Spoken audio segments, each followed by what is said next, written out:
Kami ini para pengacara, tapi bukan pengangguran yang banyak acara. Itu luar biasa amanah yang kita. Jadi insya Allah kepada masyarakat, bila Anda mempercayakan permasalahan hukum Anda kepada kami, kepada kantor CLP, TLP, ataupun Mahkamah Kebenaran, insya Allah akan digarap dengan sungguh-sungguh. Namun ada enaknya, ada gak enaknya. Di sini bukan pro bono. Pro bono itu gratisan, bukan. Di sini profesional, ya. Tapi kalau Anda sudah menyerahkan, maka akan ditangani dengan serius dan sungguh-sungguh. Jadi itu pengacara yang saya bilang abu-abu, dan masih banyak lagi. Kalau pengacara hitam, sudahlah. Dia tidak ada pernah kelihatan dia punya baik. Hanyalah orang tidak bersalah dicari-carikan kesalahan. Menjadi penyokong dan pendukung para mafia hukum di luar. Itu. Sesungguhnya advokat ini dan pengacara disumpah. Tetapi banyak juga yang melenceng. Ya, melenceng dari sumpahnya. Untuk itu, saya tentu melalui dari mimbar Mahkamah Kebenaran ini, saya sangat mengharapkan pada rekan-rekan saya yang menyaksikan acara ini, mari kita bekerja benar. Sudahlah, yang tidak benar itu sudah pasti banyak yang pernah kita lakukan yang lampau. Sekarang dunia semakin tua. Suka atau tidak, sadar atau tidak, kita akan pada akhirnya akan game. Dan saya selalu menitik beratkan kepada teman-teman saya sebagai Mahkamah Kebenaran, pejuang kebenaran di firma hukum Mahkamah Kebenaran. Kita tidak pernah menjustify setiap orang yang datang. Justru setiap orang yang ada kita anggap semuanya benar. Karena sesungguhnya yang bisa mengatakan bahwa mereka salah setelah dilakukan proses dan sudah ada putusan hukum yang berkekuatan tetap. Saya di sini bukan mengatakan bahwa kami bisa memberikan keadilan, tidak. Karena adil itu hanyalah milik Tuhan. Kalau di pengadilan itu namanya pengadilan, ya tempat mengadili, tapi bukan berarti putusannya murni adil. Karena banyak juga yang kita sering jumpai, orang-orang yang masuk di pengadilan itu, ya 80% mengeluh. Tapi karena proses dan sistem ketatanegaraan kita tentang ideologi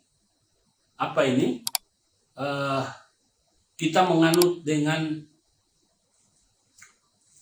3 pilar, yakni kekuasaan legislatif, eksekutif, dan yudikatif. Ya, ideologi kekuasaan, maka kita tidak bisa menghindar bahwa namanya negara hukum, segala persoalan hukum akan diselesaikan melalui jalur hukum. Nah, dengan hadirnya Mahkamah Kebenaran untuk meredam dan mengurangi potensi adanya kecurangan, maka kami menciptakan atau mendirikan namanya pengadilan alternatif.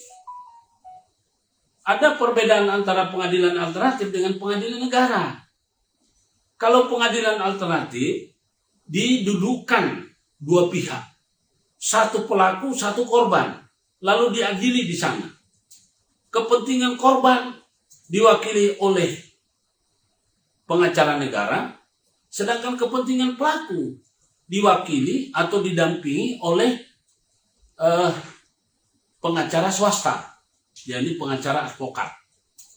Kalau pengacara negara itu JPU. Lalu hakim, sebetulnya kedudukan hakim itu adalah wasit. Hakim itu bukan menghakimi, tapi wasit. Hanya wasit yang bisa menjatuhkan putusan. Nah, terkadang ini kalau hakimnya istilahnya tidak punya pemahaman dan tidak punya nuhani, kadang-kadang dia terpengaruh dengan pengkondisian dan 86. Dia tidak pernah ingat sumpah. Dia tidak pernah ingat bahwa sebetulnya dia tidak memegang palu pun dia ada gaji. Hakim itu digaji oleh negara menggunakan uang rakyat. Dan uangnya itu mestinya halal karena pengabdian. Begitu juga dengan JPU, jaksa penuntut umum. Meskipun dia tidak menjadi JPU, dia menjadi jaksa ini aja, jaksa fungsional. Dia jadi pegawai kejaksaan aja, dia sudah jalan gajinya. Begitu juga penyidik. Yang tidak digaji ini adalah pengacara. Pengacara ini ada yang dikasih honor sama kliennya, ada juga kadang-kadang tidak dikasih honor. Nah, jadi sesungguhnya pengacara itu adalah pekerjaan dan profesi paling mulia. Tetapi dengan hadirnya yang tadi itu pengacara abu-abu dan pengacara hitam, maka telah mencederai hampir semua pengacara. Dia dianggap seolah-olah pengacara hitam dan pengacara abu-abu. Untuk itu kepada masyarakat, sekarang ini kan rekam jejak kan bisa dipantau melalui melalui elektronik atau melalui medsos. Silakan Anda bisa lihat. Silakan Anda bisa coba buka. Jadi ketika Anda menerima ada pengacara ini, coba diklik. Masuk di Google, kemudian Anda lihat. Ya. Kira-kira pengacara bernama ABCD sudah pernah ada di mana ini? Menangani perkara apa? Ya. Karena kalau pengacara hitam biasanya rekam jejaknya nggak jelas. Tapi kalau pengacara putih itu ya nggak ditampilkan. Tetapi kebanyakan yang sudah agak senior itu sering dia tampilkan. Jangan khawatir kalau sudah namanya direkam jejak digital, di situ akan muncul cerita jelek dan cerita baik. Seperti saya, pengacara Guntur Laremba. Anda juga akan menemukan bahwa saya pernah jadi terdakwa. Ya. Namun alhamdulillah saya bisa lolos dari terdakwa itu. Ya. Saya pernah jadi terdakwa itu, jadi Anda juga harus lihat bahwa sebagai negara hukum, tidak ada orang yang kebal hukum. Kalau Anda ikuti di media nasional, Jokowi aja digugat. Baik digugat secara perdata maupun pidana. Padahal beliau presiden.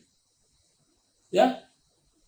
Jadi jangan Anda berpikir bahwa orang yang digugat atau berproses hukum selalu negatif. Tidak. Ya. Saya pernah, jujur aja, saya pernah disangka atau dikriminalisasi saya bilang dengan pidana Undang-Undang Siksinas. Terkait Undang-Undang Siksinas itu adalah memalsukan ijazah atau menggunakan gelar palsu. Saya tidak malu. Karena apa? Saya tidak pernah memalsukan ijazah, juga tidak pernah memalsukan gelar atau menggunakan gelar yang bukan punya saya. Jadi sekali lagi saya ingin mengatakan pada kita semua bahwa Anda bisa saring, ya bisa saring. Jangan Anda lihat judulnya, Guntur Laremba mau dipenjara. Jangan Anda begitu. Faktanya pada waktu perkara itu dinaikkan ke persidangan oleh pengadilan negeri, oleh majelis hakim di pengadilan setempat yang menyidangkan perkara, memutus kami bebas murni, tidak terbukti bersalah. Nah, saudara sebangsa setanah air, pelanggaran Undang-Undang Siksinas, ancaman hukuman penjara itu adalah 10 tahun dan denda 1 miliar. Ya, tentang Undang-Undang Siksinas itu adalah meliputi membuat ijazah palsu untuk orang lain, atau memalsukan gelar, ya, atau membuat gelar untuk diri sendiri. Kesemuanya sudah urus kasus di sini.